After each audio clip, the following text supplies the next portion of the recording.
ॐ श्री गणेशाय नमः। अथ श्री लक्ष्मीनारायण हृदयस्तोत्रम् विनियोगः। ॐ अस्य श्री नारायण हृदयस्तोत्रमन्त्रस्य भार्गवऋषिः अनुष्टुप् छन्दः। श्रीलक्ष्मीनारायणो देवता। श्रीलक्ष्मीनारायण प्रीत्यर्थं पाठे जपे विनियोगः। अथ ध्यानम्। ॐ उद्यतादित्यसङ्काक्ष्यं पीतवाससमच्युतं शङ्खचक्रगदापाणिं ध्याये लक्ष्मीपतिं हरिम्। अथ स्तोत्रम्। श्रीमन्नारायणो ज्योतिरात्मा नारायणः परः नारायणः परब्रह्म नारायण नमोऽस्तुते। नारायणः परो देवो दाता नारायणः परः नारायणः परो धाता नारायणः नमोऽस्तुते। नारायणः परं धाम धाता नारायणः परः नारायणः परो धर्मो नारायण नमोऽस्तुते। नारायण परो बोधो विद्या नारायणः परा विश्वं नारायणः साक्षान् नारायण नमोऽस्तुते। नारायणादविधिर्जातो जातो नारायणात् शिवः जातो नारायणादिन्द्रो नारायण नमोऽस्तुते। रविर्नारायणं तेजश्चन्द्रो नारायणं महः वह्निर्नारायणः साक्षान् नारायण नमोऽस्तुते। नारायण उपास्यः स्यात् गुरुर्नारायणः परः नारायणः परो बोधो नारायण नमोऽस्तुते। नारायणः फलं मुख्यं सिद्धिर्नारायणः सुखं सर्वनारायणः शुद्धो नारायण नमोऽस्तुते। नारायणत्वमेवासि नारायण हृदि स्थितः प्रेरकः प्रेर्यमाणानां त्वया प्रेरितमानसः। त्वदाज्ञां शिरसां धृत्वा जपामि जनपावनं नानोपासनमार्गाणां भावकृद्भावबोधकः भावकृद्भावभूतस्वं मम सौख्यप्रदो भव। त्वन्मायामोहितं विश्वं त्वयैव परिकल्पितं त्वदधिष्ठानमात्रेण सैव सर्वार्थकारिणी। त्वमेवैतां पुरस्कृत्य मम कामाद् समर्पय। न मे त्वदन्यः सन्त्रात् त्वदन्यं न हि दैवतं त्वदन्यं न हि जानामि पालकं पुण्यरूपकं। यावद् सांसारिको भावो नमस्ते भावनात्मने तद्सिद्धिदो भवेत् सद्यः सर्वथा सर्वदा विभो। पापिनामहमेकाज्ञो दयालूनां त्वमग्रणी दयनीयो मदन्योऽस्ति तव कोत्र जगत्त्रये। त्वयाप्यहमनः सृष्टश्चेन्स्यात्तव दयालुता आमयो वा न सृष्टश्चेत् औषधस्य पृथूदयः। पापसङ्गपरिक्रान्तः पापात्मा पापरूपधृक् त्वदन्यः कोत्र पापेभ्यः त्राता मे जगति तले। त्वमेव माता च पिता त्वमेव त्वमेव बन्धुश्च सखा त्वमेव त्वमेव विद्या च गुरुस्त्वमेव त्वमेव सर्वं मम देव देव। श्रीमन्नारायणो ज्योतिरात्मा नारायणः परः नारायणः परब्रह्म नारायण नमोऽस्तुते। नारायणः परो देवो दाता नारायणः परः नारायणः परो धाता नारायणः नमोऽस्तुते। नारायणः परं धाम धाता नारायणः परः नारायणः परो धर्मो नारायण नमोऽस्तुते। नारायण परो बोधो विद्या नारायणः परा विश्वं नारायणः साक्षान् नारायण नमोऽस्तुते। नारायणादविधिर्जातो जातो नारायणात् शिवः जातो नारायणादिन्द्रो नारायण नमोऽस्तुते। रविर्नारायणं तेजश्चन्द्रो नारायणः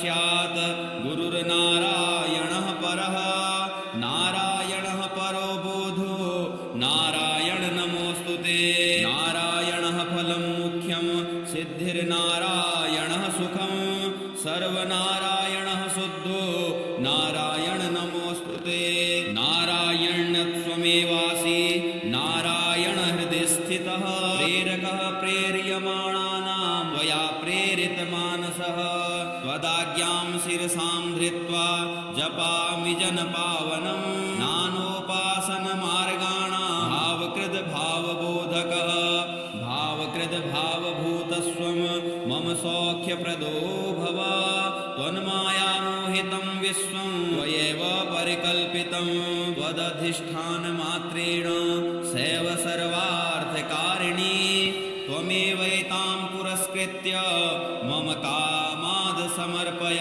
न मे त्वदन्यः सन्त्रात् त्वदन्यं न हि दैवतं त्वदन्यं न हि जानामि पालकं पुण्यरूपकं यावद् सांसारिको भावो नमस्ते भावनात्मने तदसिद्धिदो भवेत् सद्यः सर्वथा सर्वदा विभो पापिनामहमेकाज्ञो दयालूनां त्वमग्रिणी दयनीयो मदन्योऽस्ति तव कोऽत्र जगत्त्रये त्वयाप्यहमनःसृष्टश्चेन्स्यात्तव दयालुता आमयो वा न सृष्टश्चेत् औषधस्य पृथोदयः पापसङ्गपरिक्रान्तः पापात्मा पापरूपधृक् त्वदन्यः कोऽत्र पापेभ्यः त्राता मे जगति तले त्वमेव माता च पिता त्वमेव त्वमेव बन्धुश्च सखा त्वमेव त्वमेव विद्या च गुरुस्त्वमेव त्वमेव सर्वं मम देव देव श्रीमन्नारायणो ज्योतिरात्मा नारायणः परः नारायणः परब्रह्म नारायण नमोऽस्तुते नारायणः परो देवो दाता नारायणः परः नारायणः परो धाता नारायणः नमोऽस्तुते नारायणः परं धाम धाता नारायणः परः नारायणः परो धर्मो नारायण नमोऽस्तुते नारायण परो बोधो विद्या नारायणः परा विश्वं नारायणः साक्षान् नारायण नमोऽस्तुते नारायणादविधिर्जातो जातो नारायणात् शिवः जातो नारायणादिन्द्रो नारायण नमोऽस्तुते रविर्नारायणं तेजस् चन्द्रो नारायणं महः वह्निर्नारायणः साक्षान् नारायण नमोऽस्तुते नारायण उपास्यः स्यात् गुरुर्नारायणः परः नारायणः परो बोधो नारायण नमोऽस्तुते नारायणः फलं मुख्यं सिद्धिर्नारायणः सुखं सर्वनारायणः शुद्धो नारायण नमोऽस्तुते नारायणत्वमेवासि नारायण हृदि स्थितः प्रेरकः प्रेर्यमाणानां त्वया प्रेरितमानसः त्वदाज्ञां शिरसां धृत्वा जपामि जनपावनं नानोपासनमार्गाणां भावकृद्भावबोधकः भावकृद्भावभूतस्वं मम सौख्यप्रदो भव त्वन्मायामोहितं विश्वं त्वयैव परिकल्पितं त्वदधिष्ठानमात्रेण सैव सर्वार्थकारिणी त्वमेवैतां पुरस्कृत्य मम कामाद् समर्पय न मे त्वदन्यः सन्त्रात् त्वदन्यं न हि दैवतं त्वदन्यं न हि जानामि पालकं पुण्यरूपकं यावद् सांसारिको भावो नमस्ते भावनात्मने तदसिद्धिदो भवेत् सद्यः सर्वथा सर्वदा विभो पापिनामहमेकाज्ञो दयालूनां त्वमग्रिणी दयनीयो मदन्योऽस्ति तव कोऽत्र जगत्त्रये त्वयाप्यहमनः सृष्टः चेन्स्यात्तव दयालुता आमयो वा न सृष्टश्चेत् औषधस्य पृथूदयः पापसङ्गपरिक्रान्तः पापात्मा पापरूपधृक् त्वदन्यः कोऽत्र पापेभ्यः त्राता मे जगति तले त्वमेव माता च पिता त्वमेव बन्धुश्च सखा त्वमेव विद्या च गुरुस्त्वमेव सर्वं मम देव श्रीमन्नारायणो ज्योतिरात्मा नारायणः परः नारायणः परब्रह्म नारायण नमोऽस्तु ते नारायणः परो देवो दाता नारायणः परः नारायणः परो धाता नारायणः नमोऽस्तु ते नारायणः परं धाम धाता नारायणः परः नारायणः परो धर्मो नारायण नमोऽस्तु ते नारायण परो बोधो विद्या नारायणः परा विश्वं नारायणः साक्षान् नारायण नमोऽस्तु ते नारायणादविधिर्जातो नारायणात् शिवः जातो नारायणादिन्द्रो नारायण नमोऽस्तु ते रविर्नारायणं तेजश्चन्द्रो नारायणं महः वह्निर्नारायणः साक्षान् नारायण नमोऽस्तु ते नारायण उपास्यः स्यात् गुरुर्नारायणः परः नारायणः परो बोधो नारायण नमोऽस्तु ते नारायणः फलं मुख्यं सिद्धिर्नारायणः सुखं सर्वनारायणः शुद्धो नारायण नमोऽस्तु ते नारायण्यत्वमेवासि नारायण हृदि स्थितः प्रेरकः प्रेर्यमाणानां त्वया प्रेरितमानसः त्वदाज्ञां शिरसां धृत्वा जपामि जनपावनं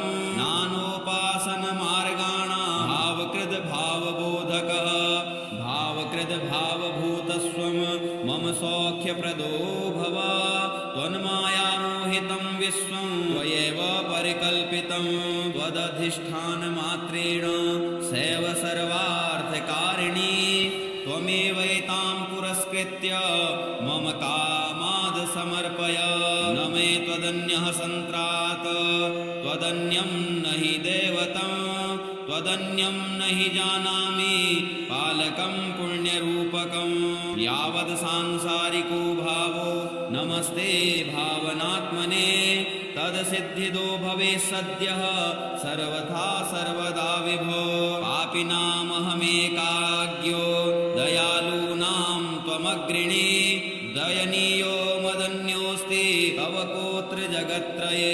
त्वयाप्यहमनःसृष्टश्चेन्स्यात्तव दयालुता आमयो वा न सृष्टश्चेत् औषधस्य पृथूदयः पापसङ्गपरिक्रान्तः पापात्मा पापरूपधृक् त्वदन्यः कोऽत्र पापेभ्यः त्राता मे जगति तले त्वमेव माता च पिता त्वमेव बन्धुश्च सखा त्वमेव विद्या च गुरुस्त्वमेव सर्वं मम देव श्रीमन्नारायणो ज्योतिरात्मा नारायणः परः नारायणः परब्रह्म नारायण नमोऽस्तु ते नारायणः परो देवो दाता नारायणः परः नारायणः परो धाता नारायणः नमोऽस्तु ते नारायणः परं धाम धाता नारायणः परः नारायणः परो धर्मो नारायण नमोऽस्तु ते नारायण परो बोधो विद्या नारायणः परा विश्वं नारायणः साक्षान् नारायण नमोऽस्तु ते नारायणादविधिर्जातो नारायणात् शिवः जातो नारायणादिन्द्रो नारायण नमोऽस्तु ते रविर्नारायणं तेजश्चन्द्रो नारायणं महः वह्निर्नारायणः साक्षान् नारायण नमोऽस्तु ते नारायण उपास्यः स्यात् गुरुर्नारायणः परः